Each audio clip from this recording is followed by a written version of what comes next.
Ultimately हमको उसी ओर आगे बढ़ना पड़ेगा जो आर्टिफिशियल तौर पर हमने ही कार्बन डाइऑक्साइड को बढ़ाया है, और उसके बढ़ाने के जितने भी प्रकार हैं, चाहे वो इंडस्ट्री है, चाहे वो कंस्ट्रक्शन है, उसमें ट्रांसपोर्ट भी अपने आप में एक बहुत बड़ा योगदान करता है इस प्रदूषण को बढ़ाने में। केंद्रीय ऊर्जा मंत्री मनोहर लाल खट्टर ने CESL के EV एक सेवा के रूप में भेजा है। वे कहते हैं, हमने उद्योगों निर्माण के माध्यम से वातावरण में कृत्रिम रूप से कार्बन डाइऑक्साइड की मात्रा बढ़ा दी है। यहाँ तक कि परिवहन भी प्रदूषण को बढ़ाने में योगदान दे रहा है। प्रदूषण को कम करने के लिए हम विभिन्न सुविधाएं लेकर आए हैं और इनमें से एक है वे ई-वाहन है। ये ऑक्सीजन की कमी या ऑक्सीजन प्रदूषित हवा प्रदूषित हो गई, इसमें योगदान किसी और का नहीं है, हमारा ही योगदान है। अब उसमें ये बात तो ठीक है कि मनुष्य सांस लेगा, ऑक्सीजन लेगा, बदले में कार्बन डाइऑक्साइड छोड़ेगा।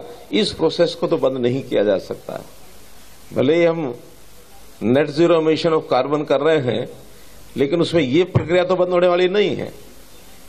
अल्टीमेटली हमको उसी ओर आगे बढ़ना पड़ेगा जो आर्टिफिशियल तौर पर हमने ही कार्बन डाइऑक्साइड को बढ़ाया है, और उसके बढ़ाने के जितने भी प्रकार हैं, चाहे वो इंडस्ट्री है, चाहे वो कंस्ट्रक्शन है,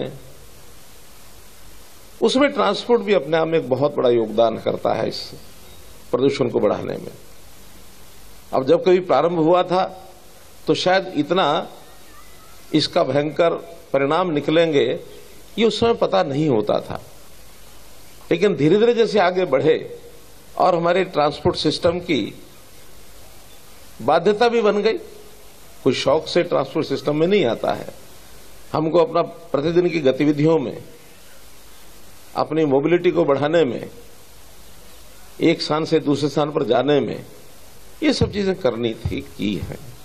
प्रगति हुई, बहुत अच्छी हुई, लेकिन उस प्रगति के साथ साथ जब सामने परिणाम भयंकर आते हैं तो समय के अनुसार हमको बदलना पड़ता है।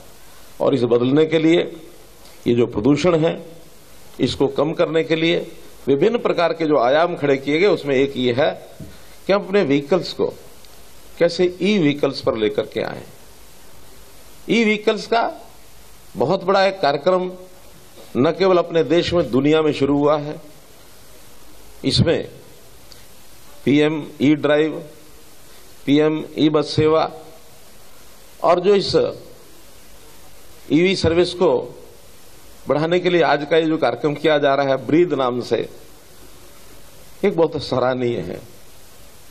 बने रहिए हमारे साथ, हमारे चैनल को लाइक करें, सब्सक्राइब करें, बेल आइकन दबाकर कमेंट बॉक्स में कमेंट करना ना भूलें। धन्यवाद।